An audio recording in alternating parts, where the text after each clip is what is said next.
आमच्या रिसॉर्टच्या एक्झॅक्ट समोरचा बीच आहे. तर आत्ता मी आणि कायू आलेलो आहे तिथे.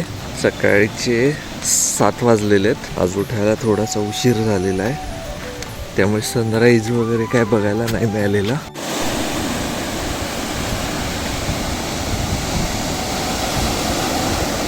तर हा नील आयलंडवरचा PSG ऑरा हॉटेल समोरचा बीच आहे.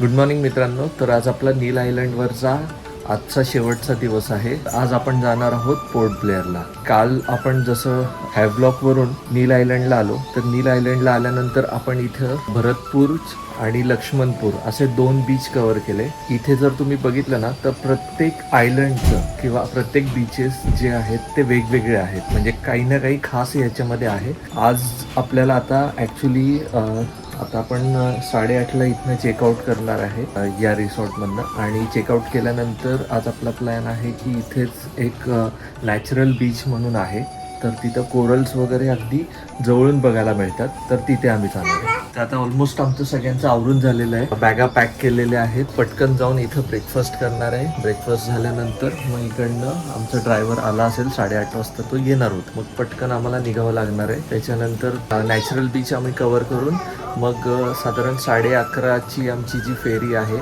जी नील आयलंडवरनं पोर्ट ब्लेअरला जाणार आहे, ती फेरी आपल्याला मिस नाही करायची. त्याच्या आतमध्ये आपल्याला हा आजचा जो पॉईंट आहे तो कव्हर करायचा आहे. काल ॲक्च्युली आम्ही ज्यावेळेस भरतपूर आणि लक्ष्मणपूर हे दोन्ही बीचेस कव्हर करून आलो, तर त्याच्यानंतर या रिसॉर्टमध्येच इथलं जे रेस्टॉरंट आहे तर तिथेच जेवलो. इथलं फूड खरंच खूप छान आहे. तर तुम्ही हे जे रिसॉर्ट आहे ते प्रेफर करू शकता. रूम थोडीशी कॉम्पॅक्ट आहे, बट ओव्हरऑल बाकी जी ॲम्बियन्स आहे किंवा हे बीच टचच रिसॉर्ट आपण याला म्हणू शकतो. तर आता आम्ही PSG ऑरा या रिसॉर्टमधनं चेकआउट केलेलं आहे. ब्रेकफास्ट पण एकदम मस्त होता आणि त्यांचं फूड कालचं जे डिनर जे होतं तर त्याचं बुफे आम्ही घेतला होता, ते सुद्धा खरंच खूप छान होतं. आता आम्ही निघालेलो आहे. इथूनच 3 किलोमीटरवरती नॅचरल बीच आहे, जिथं कोरल्स वगैरे तुम्हाला बघायला मिळतील. अगदी ओपन आईजनी, म्हणजे तुम्हाला पाण्यात जास्त काही आत जायची गरज नाही आहे. आणि तिथे लगेच फिश वगैरे सुद्धा दिसतात. तर तिथे आता बघावं लागेल हाय टाईड आहे का लो टाईड आहे. जर लो टाईड असेल तर आपल्याला या सगळ्या गोष्टी बघायला मिळतील. आणि ते झाल्यानंतर आपला तो स्पॉट झाल्यानंतर आपल्याला जायचं आहे बोट पकडायला, जी आपल्याला नील आयलंडवरनं पोर्ट ब्लेअरला ड्रॉप करेल. आणि आजचा जो स्टे असणार आहे तो पोर्ट ब्लेअरला असणार. ते कुठे जायचं? पाणी पाणी माती लेक टाउन हॉटेल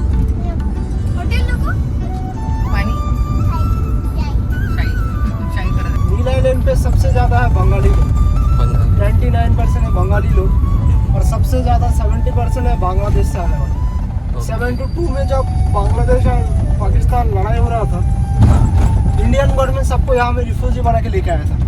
ये जो आप जमीन देख रहे हैं, सबका 1-1 पट्टा का जमीन है।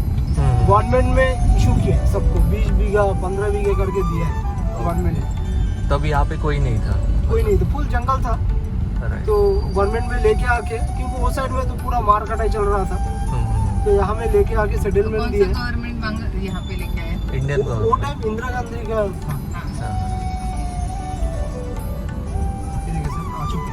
आगे जो सीढ़ी दिख रही है, सीढ़ी चढ़ने के बाद फर्स्ट आपको राइट चलना है, फिर आएगा समंदर किनारे में उतर के आपको लेफ्ट साइड चलना है। 8-10 मिनट चलेंगे तो आएगा ब्रिज।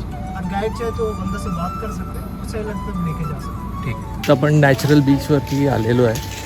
थोडं वॉकिंग डिस्टन्सवरती आपल्याला तो दिसेल. तर आता आपण गाईड घेतलेला आहे, सो आपल्याला सगळ्या गोष्टी व्यवस्थित कव्हर करता येतील.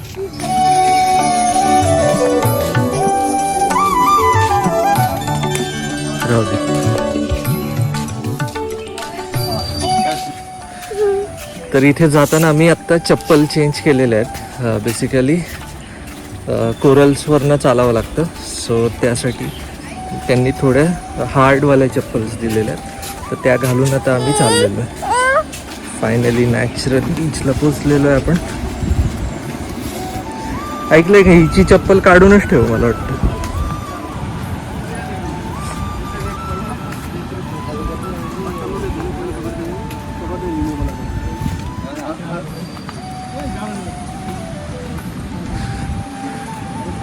बेसिकली इकडं उजव्या साईडला एक पॉईंट आहे आणि डाव्या साईडला 2 पॉईंट्स आहेत. तर पहिले 2 पॉईंट आपण कवर करायचे आहेत इकडचे, आणि त्याच्यानंतर मग हा उजव्या साईडचा पॉईंट कवर करायचा. आप कुछ बताना चाहोगे? हाँ सर, अभी देखिए लो टाइड है पूल, इसलिए पानी पीछे है. हाई टाइड में यहाँ तक पानी आता है. राइट.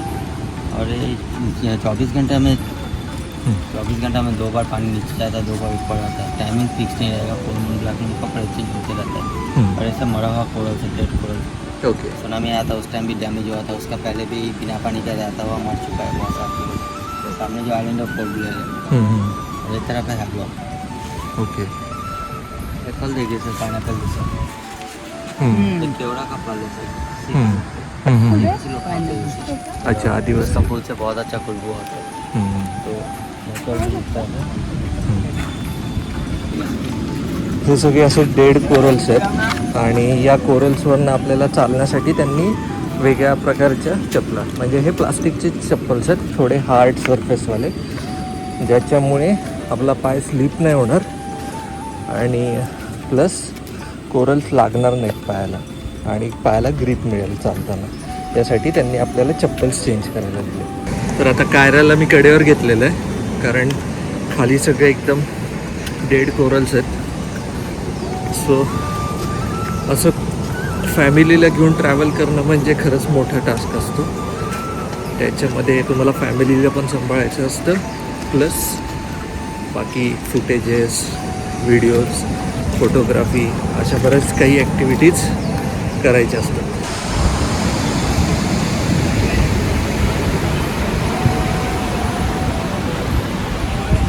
आता तो पॉईंट आलेला आहे, इथून पुढे तो पॉईंट आहे. चला आता पटकन बघूया.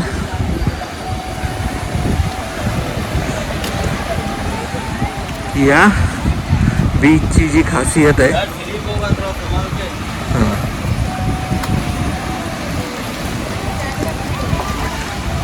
फॉर्मेशन नेचुरल ब्रीज है.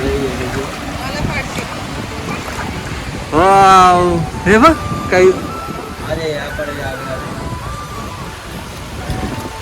नेचुरली बनाया है सर. माउंटेन कोरल का है. हां. तो किसी टाइम ऐसा वायलेंट पानी का नीचे था, उस टाइम का बना हुआ चीज़ है.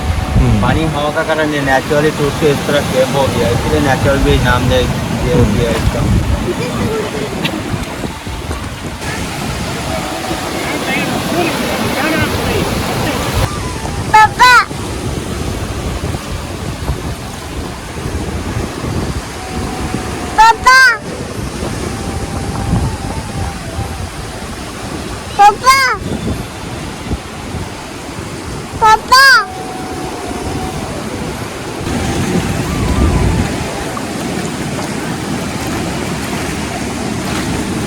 वाव, इथे वरती झाडं आहेत आणि हा असा नॅचरली तयार झालेला कोरल बीच. साइड में जो है वो भी लाइव है. कोरल इतना लिविंग रहेगा, मूवमेंट नहीं करता सर. 24 आवर पानी के नीचे रहते हैं. डायरेक्ट ह्यूमन टच होने से, सनलाइट गिरने से डेड हो जाएगा. कारण पूरा कोरल्स में एनिमल्स है, छोटे छोटे पॉलिप कहते हैं उससे. जैसे छुएंगे एनिमल मर जाएगा, वो एरिया का कोरल इस तरह हो जाएगा. पानी जो इतना क्लीन है कोरल के लिए, गंदगी एब्जॉर्ब करता है, इसलिए कोरल के ऊपर एल्गी जम जाते हैं. छोटे छोटे फिश क्या करते हैं, एल्गी को खा के साफ करते हैं. सालों में 1 इंच 2 इंच का बड़ा होता है. स्पाइडर क्रैब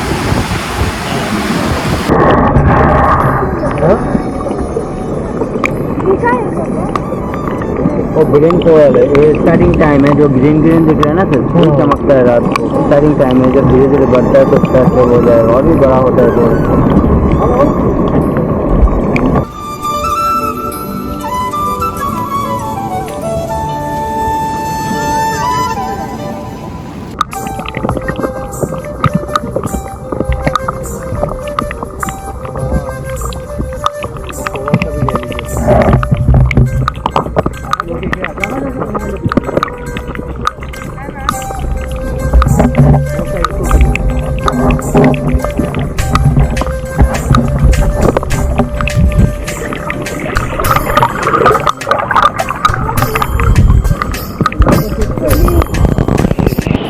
तर तुम्ही बघू शकता की इथेच आपण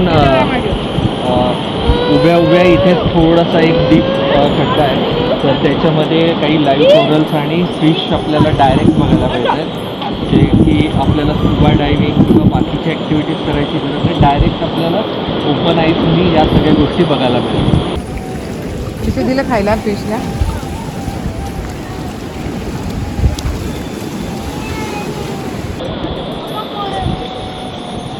ये भी लिविंग कोरल है सर.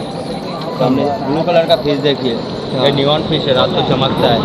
और उसका नीचे जो कोरल है stock end coral, tiger coral भी बोला जाता है. सबसे ज़्यादा हार्ड होता है कोरल में. ज़्यादा टाइम लेता है कोरल बनने के लिए. स्टॉक एंड कोरल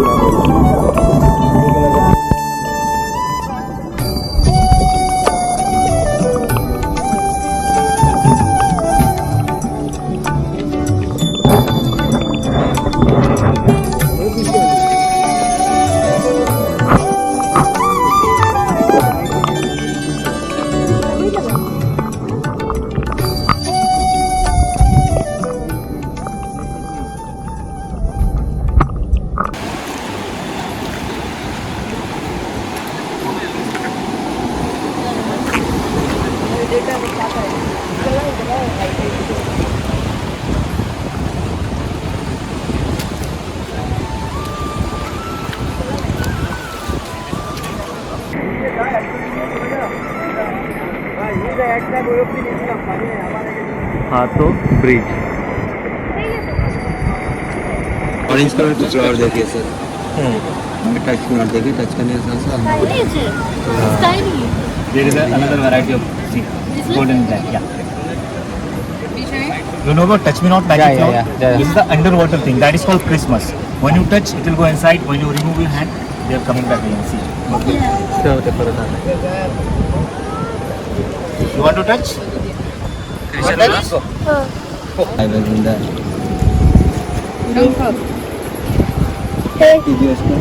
हे का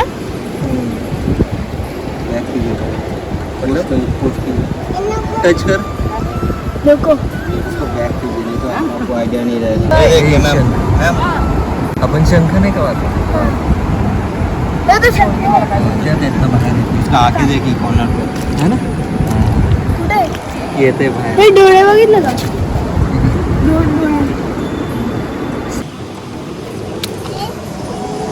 सी लीच. बटन जैसा बॉडी होता है, पांच टेंटिकल्स रहता है उसका. क्या नाम है इसका? 6 सेंटीमीटर है मैम, समुद्र तरीके बहुत पॉइजनस है. खूपच पैसे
तर आमचे इकडचे जे 2 पॉईंट होते ते एक म्हणजे नॅचरल ब्रिज आणि जे मरीन लाईफ जे बघायची होती तर ते बघून झालेलं आहे.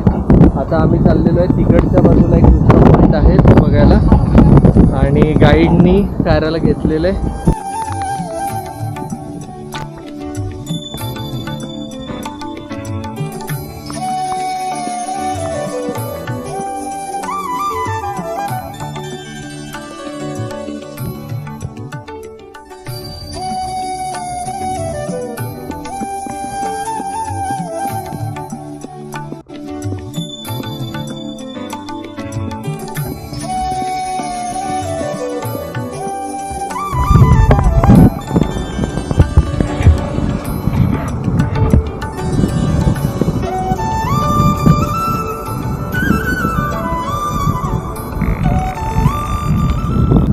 निमो पॉईंट बघून झालेला आहे. तर आता आपण परत चाललेलो आहे. आपल्याला आता लवकरात लवकर पार्किंगला पोचायचं आहे आणि तिकडनं पोर्ट ब्लेअरसाठी गाडी पकडायची आहे.